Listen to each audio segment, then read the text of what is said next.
Artinya tanggal 6 ini batal, kemudian menunggu berapa yang banyak yang didismisal ya? Yes. Tadi Papa bilang juga hampir sebagian mungkin. Sebagian ya. katanya. Jadi jumlahnya masih tentatif ya? Kita nggak tahu. Belum tahu. Iya. Kemudian mau konfirmasi tadi di DPRD Jakarta juga menyampaikan. Mereka punya waktu 3 hari setelah penetapan, 3 hari dari MK ya, 3 hari setelah itu paling lama untuk menetapkan. Setelah itu KPUD ya, KPUD. Setelah itu punya waktu diberikan waktu lagi paling lama 3 hari untuk mengusulkan. Ini 2 yang dikerjakan oleh KPUD setelah ada putusan MK, dismisal katakanlah. Yaitu 1 menetapkan maksimal 3 hari, kemudian mengusulkan maksimal 3 hari. Kepada siapa? Kepada DPRD-nya. Nah, DPRD memiliki sesuai undang-undang 3 hari untuk melakukan rapat dan kemudian setelah itu menyampaikan usulan kepada pemerintah untuk dilantik, gitu. Nah, dalam hal 3 hari tidak dilaksanakan rapat dan usulan, maka pemerintah masih nunggu 2 hari lagi. Jadi 5 hari. Hari ke-6 diambil alih oleh pemerintah usulannya. Nah, pemerintah setelah menerima usulan, baik itu dari DPRD atau yang diambil alih, dihitung setelah itu 20 hari maksimal sudah harus dilaksanakan pelantikan. Nah, kata hitung, maka saya harus berhubungan dengan KPU. Tanya KPU kira-kira berapa lama sanggupnya kalau mau cepat. Sampaikan 1 hari bisa Pak. Oke, terima kasih. Tapi minta agar MK mengupload penetapannya. Ya, ini saya akan datang nanti ke MK untuk menyampaikan itu. Kalau ingin diserempakkan dua-duanya, ya tolong MK bantu setelah saya putuskan langsung diupload ke dalam sistemnya mereka, website atau apapun juga yang bisa diakses oleh KPU. Nah, DPRD kita akan komunikasikan. Bisa nggak maksimal 3 hari itu? Ya, syukur kalau bisa lebih cepat.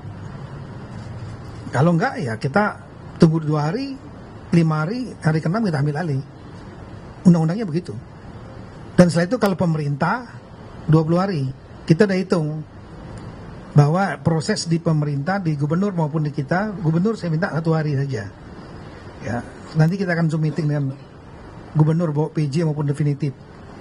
Ya, maksimal 1 hari. Setelah itu kalau udah masuk untuk gubernur kepres kepada Menseknek, untuk bupati wali kota kepada Mendagri, SK Mendagri, kita mengeksersis kira-kira 4 hari lah semua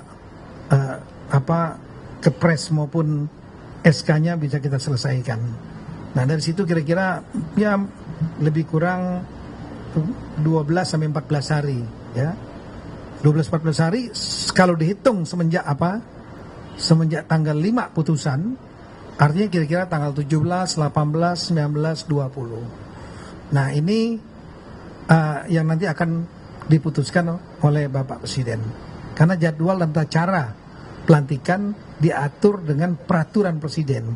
Artinya kami akan setelah mengetahui exercise, ketemu MK, KPU, Bawaslu dan lain-lain, DPRD, ya, Zoom meeting, kepala daerah, gubernur, Zoom meeting.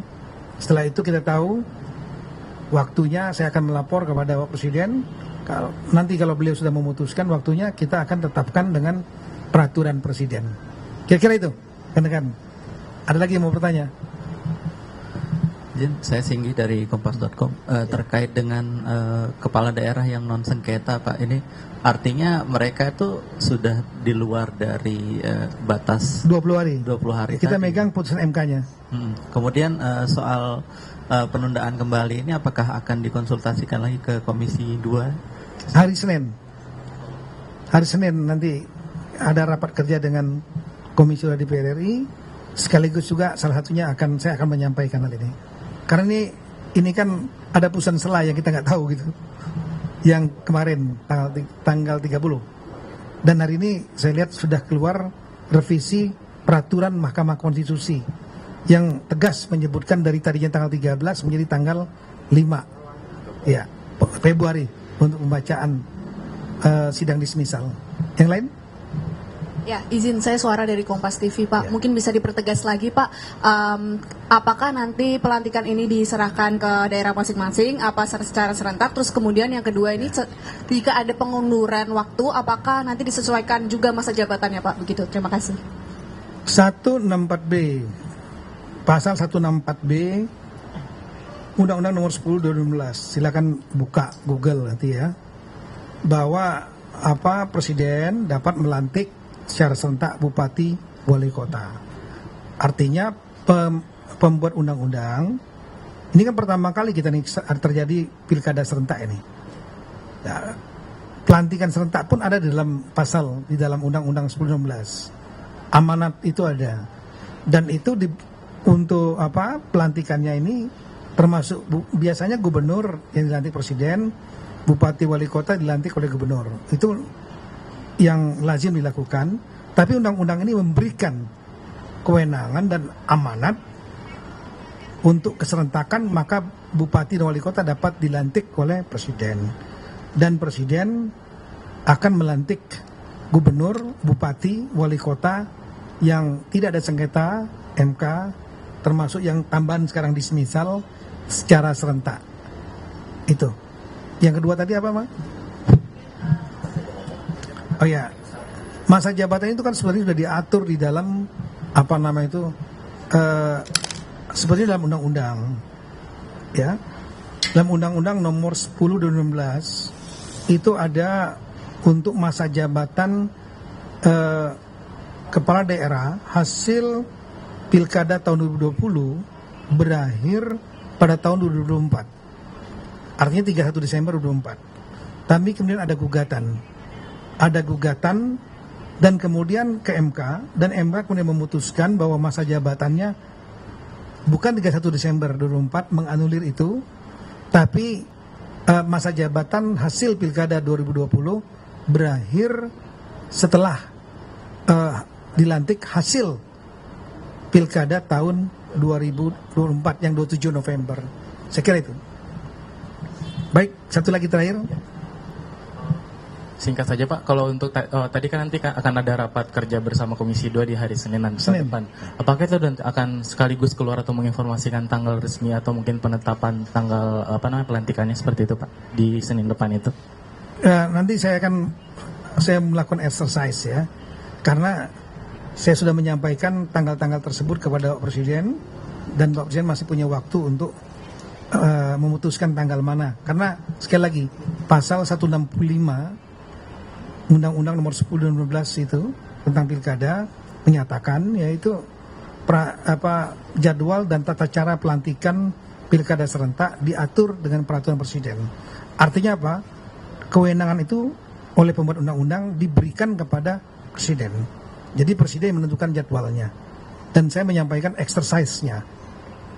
Ya kira-kira 18, 19, 20 kira-kira gitu.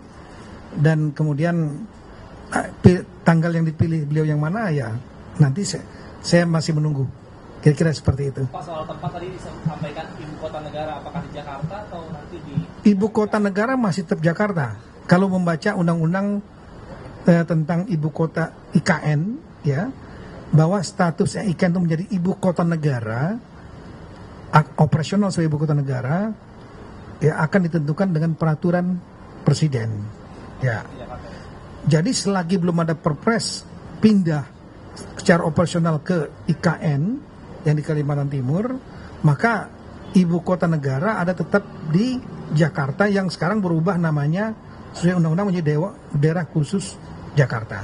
Jadi kan nggak harus suatu daerah itu suatu ibu kota itu harus ada kata-kata ibu kota. Misalnya Jepang kan ibu kotanya kan bukannya daerah khusus ibu kota Tokyo, kan nggak ada, tapi ibu kotanya Tokyo gitu. Nah, di sini ibu kotanya daerah khusus Jakarta gitu. Baik rekan-rekan, terima kasih banyak. Assalamualaikum warahmatullahi wabarakatuh. Terima kasih.